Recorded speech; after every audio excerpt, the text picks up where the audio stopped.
નમસ્કાર મિત્રો, જોબ સરકારી યુટ્યુબ ચેનલમાં તમારું હાર્દિક સ્વાગત છે। તો મિત્રો, આજે આપણે ફરી એક સરકારી નોકરીની જાહેરાતની માહિતી આ વિડીયોમાં જોવાના છે। તો ગુજરાત ગૌણ સેવા પસંદગી મંડળ દ્વારા જુનિયર ઉદ્યોગ નિરીક્ષક વર્ગ 3 સંવર્ગની કુલ 60 જગ્યાઓ સ્પર્ધાત્મક પરીક્ષા મારફતે સીધી ભરતીથી ભરવા માટેની જાહેરાત પ્રસિદ્ધ કરવામાં આવી છે।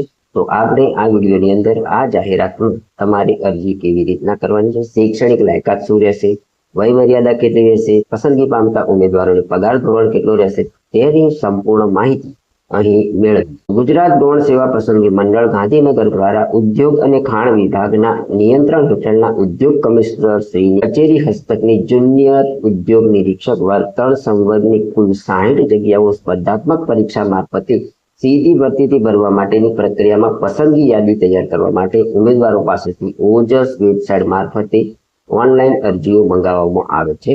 આ માટે ઉમેદવારોએ ojas.gujarat.gov.in વેબસાઇટ ઉપર તારીખ 6/6/2026 થી તારીખ 20/6/2026 દરમિયાન ઓનલાઈન અરજી કરવાની રહેશે। ભરતી પ્રક્રિયા સંબંધેની તમામ સૂચનાઓ મંડળની વેબસાઇટ ojas.gujarat.gov.in પર મૂકવામાં આવશે, તેથી સમયાંતરે મંડળની વેબસાઇટ અચૂક જોતા રહેવું।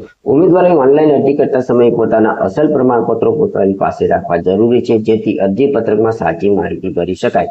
નોકરીની જાહેરાત માટે અમારી વેબસાઇટ www.jobsarkari.in ની પણ તમે અચૂક મુલાકાત લો।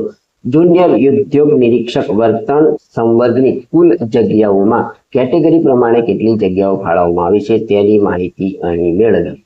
તો કુલ જગ્યાઓ અહીં 60 છે, જેમાં જનરલ ઉમેદવારો માટે 28 જગ્યાઓ ઉપર ભરતી થશે, ઈડબ્લ્યુએસ ના ઉમેદવારો માટે 5 જગ્યા ઉપર ભરતી થશે, એસસીબીસી ના ઉમેદવારો માટે 15 જગ્યા ઉપર ભરતી થશે, સી ઉમેદવારો માટે 4 જગ્યા ઉપર ભરતી થશે, એસટી ઉમેદવારો માટે અહીં કુલ 8 જગ્યાઓ ઉપર ભરતી થવાની છે।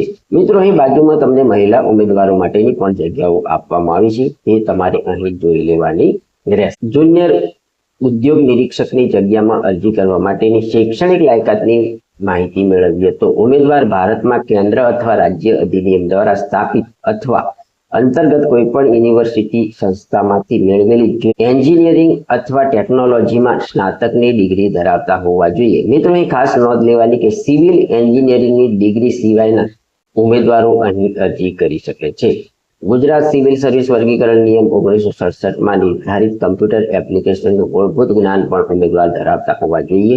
ગુજરાતી અથવા હિન્દી અથવા બંને ભાષાનું પણ અહીં ઉમેદવાર જ્ઞાન ધરાવતા હોવા જોઈએ। જગ્યા પર અરજી કરતા ઉમેદવારોની નાગરિકતાની વાત કરીએ તો ઉમેદવાર ભારતનો નાગરિક હોવો જોઈએ અથવા ગુજરાત મિલકી સેવા વર્ગીકરણ અને ભરતી નિયમ 1967 ના નિયમ 7 ની જોગવાઈ મુજબની રાષ્ટ્રીયતા ઉમેદવાર ધરાવતા હોવા જોઈએ। જુનિયર ઉદ્યોગ નિરીક્ષકમાં અરજી કરવા માટેની વય મર્યાદા જોઈએ તો ઉમેદવાર અરજી કરવાની છેલ્લી તારીખે 18 વર્ષથી ઓછી નહીં અને 35 વર્ષથી વધુ વય ન હોવી જોઈએ। સામાન્ય વર્ગની મહિલા ઉમેદવાર, અનામત વર્ગના પુરુષ ઉમેદવાર તથા મહિલા ઉમેદવારો, માજી સૈનિક, દિવ્યાંગ ઉમેદવારોને સરકારશ્રીના નિયમ પ્રમાણે વય મર્યાદામાં છૂટછાટ મળવાપાત્ર થશે।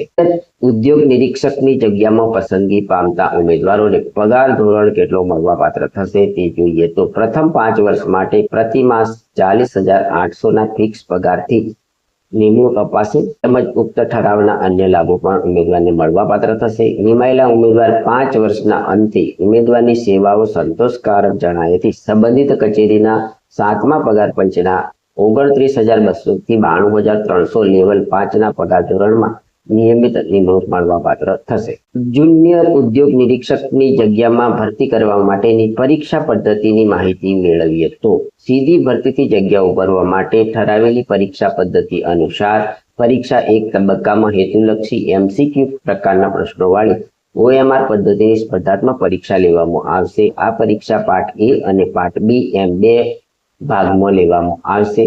નોંધ આપવામાં આવી છે કે અભ્યાસક્રમના વિષયવસ્તુ નિયત કરેલી શૈક્ષણિક લાયકાત મુજબનું રહેશે। મિત્રો, અહીં પાર્ટ A ની અંદર કયા કયા વિષયોમાંથી પ્રશ્નો પૂછાવાના છે તેની માહિતી અહીં મેળવીએ તો પ્રથમ વિષય છે તાર્કિક કસોટી અને ડેટા ઇન્ટરપ્રિટેશન, તેના 30 ગુણના અહીં પ્રશ્નો પૂછવામાં આવશે। સેકન્ડ નંબરનો વિષય છે ગાણિતિક કસોટીઓ, તેના પણ 30 ગુણના પ્રશ્નો પૂછવામાં આવશે। 3 નંબરનો વિષય છે ભારતનું બંધારણ, વર્તમાન પ્રવાહ, ગુજરાતી અને અંગ્રેજી કોમ્પ્રિહેન્શનના 30 ગુણના પ્રશ્નો પૂછવામાં આવશે. તો મિત્રો પાર્ટ એ ની અંદર કુલ 90 માર્ક્સના અહીં પ્રશ્નો પૂછવામાં આવશે. અને પાર્ટ બી ની અંદર જે વિષય છે તેની માહિતી મેળવીએ તો અહીં સંબંધિત વિષય અને તેની ઉપયોગિતાને લગતા પ્રશ્નો 120 ગુણના અહીં પૂછવામાં આવશે.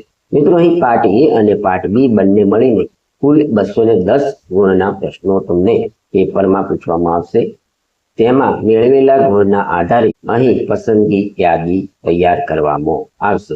ઉદ્યોગ નિરીક્ષકની જગ્યામાં એપ્લિકેશન ફી કેટલી ભરવાની રહેશે તે જોઈએ તો ગુજરાત ગૌણ સેવા પસંદગી મંડળ ગાંધીનગર દ્વારા લેવામાં આવતી સીધી ભરતીની તમામ પરીક્ષાઓ માટે પરીક્ષા ફીનું ધોરણ નીચે મુજબનું રહેશે. મિત્રો અહીં બિન અનામત વર્ગના ઉમેદવારોએ ₹500 અને અનામત વર્ગના તમામ ઉમેદવારોએ ₹400 પરીક્ષા ફી પેટે ભરવાની રહેશે.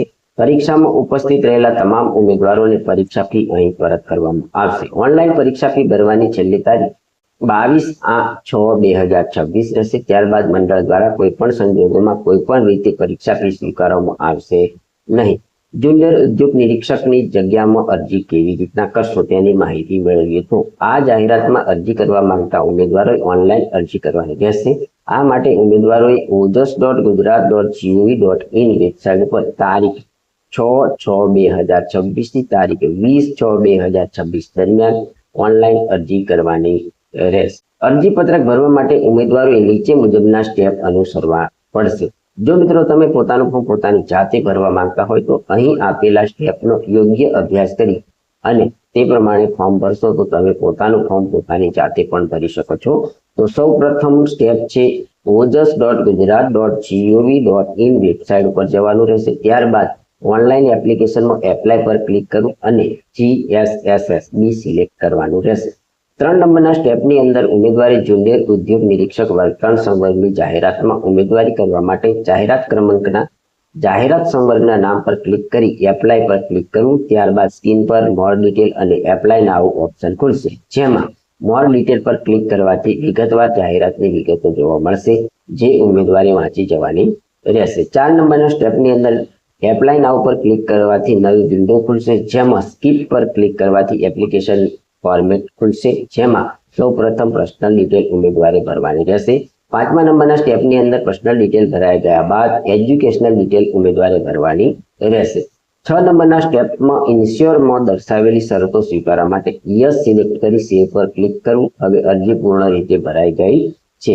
7મા નંબરના સ્ટેપમાં સેવ પર ક્લિક કરવાથી એપ્લિકેશન નંબર જનરેટ થયેલ હશે, તે ઉમેદવારે સાચવીને રાખવાનો રહેશે. 8મા નંબરના સ્ટેપમાં ઉમેદવારે માગ્યા મુજબની સાઇઝમાં તાજેતરનો ફોટો અને સહી અપલોડ કરવાની રહેશે.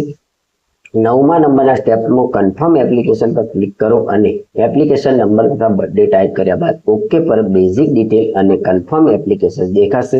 જો ઉમેદવારની કોઈ ભૂલ થઈ હોય તો એડિટ કરી સુધારો કરી લેવો. ત્યારબાદ કન્ફર્મ એપ્લિકેશન પર ક્લિક કરવું. ત્યારબાદ કન્ફર્મ નંબર આપશે, તેને ઉમેદવારે સાચવીને રાખવાનો રહેશે. મિત્રો અહીં તમારે કેટેગરી પ્રમાણે જે પરીક્ષા ફી ભરવાની છે તે પણ અહીં ઓનલાઈન પ્રથમ ભરી દેવાની રહેશે. ત્યારબાદ કન્ફર્મ નંબર નાખીને ઉમેદવારે પોતાના અરજી પત્રકની પ્રિન્ટ પણ અહીં કાઢી લેવાની રહેશે. જુનિયર ઉદ્યોગ નિરીક્ષક વર્ગ 3ની જગ્યામાં અરજી કરવા માટેની મહત્વની તારીખો અહીં જોઈએ તો ઓનલાઈન અરજી કરવા માટેની તારીખ છે 6/6/2026. ઓનલાઈન અરજી કરવાની છેલ્લી તારીખ છે 20/6/2026. ઓનલાઈન અરજી ફી ભરવાની તારીખ છે 22/6/2026. આ જગ્યા માટેની સ્પર્ધાત્મક પરીક્ષાની તારીખ ટૂંક સમયમાં મંડળ દ્વારા પ્રસિદ્ધ કરવામાં આવશે, તે ઉમેદવારોએ અહીં આપેલી વેબસાઇટ પર જોઈ લેવાની રહેશે. જુનિયર ઉદ્યોગ નિરીક્ષકની જગ્યામાં અરજી કરવા માટેની મહત્વની વેબસાઇટો જોઈએ તો જાહેરાત માટે તમે gssb.gujarat.gov.in વેબસાઇટ પર જવાનું રહેશે. ઓનલાઈન અરજી કરવા માટે ojas.gujarat.gov.in નામની વેબસાઇટ પર જવાનું રહેશે. ગુજરાત રાજ્ય અને ભારત સરકારની વિવિધ જાહેરાતોની માહિતી માટે તમારે www.jobsarkari.in નામની વેબસાઇટની વિઝિટ કરવાની રહેશે. મિત્રો આ જાહેરાત બાબતની મહત્વની નોંધ છે તે જોઈએ તો અરજી પત્રક ભરતા પહેલા ઓફિશિયલી જાહેરાત જરૂરથી જોવાની રહેશે. તેમાં આપવામાં આવેલી માહિતી આખરી ગણાશે. બ્લોકમાં આપવામાં આવેલી માહિતી મૂળ જાહેરાતને સંદર્ભમાં રાખીને લખવામાં આવેલી છે। તો મિત્રો આ હતી ગુજરાત ગૌણ સેવા પસંદગી મંડળ ગાંધીનગર દ્વારા ઉદ્યોગ અને ખાણ વિભાગના નિયંત્રણ હેઠળના ઉદ્યોગ કમિશનર શ્રીની કચેરી હસ્તકની જુનિયર ઉદ્યોગ નિરીક્ષક સંવદની કુલ 60 જગ્યાઓ પર ભરતી કરવા માટેની જાહેરાતમાં અરજી કેવી રીતના કરવાની છે તેની સંપૂર્ણ માહિતી આપતો વિડીયો। જો તમને આ માહિતી સબર વિડીયો પસંદ આવ્યો હોય તો અમારી YouTube ચેનલ જોબ સરકારીને જરૂરથી સબસ્ક્રાઇબ કરો, વિડીયોને લાઈક કરો અને તમારા મિત્રોને પણ આ વિડીયો શેર કરો। ધન્યવાદ, આભાર।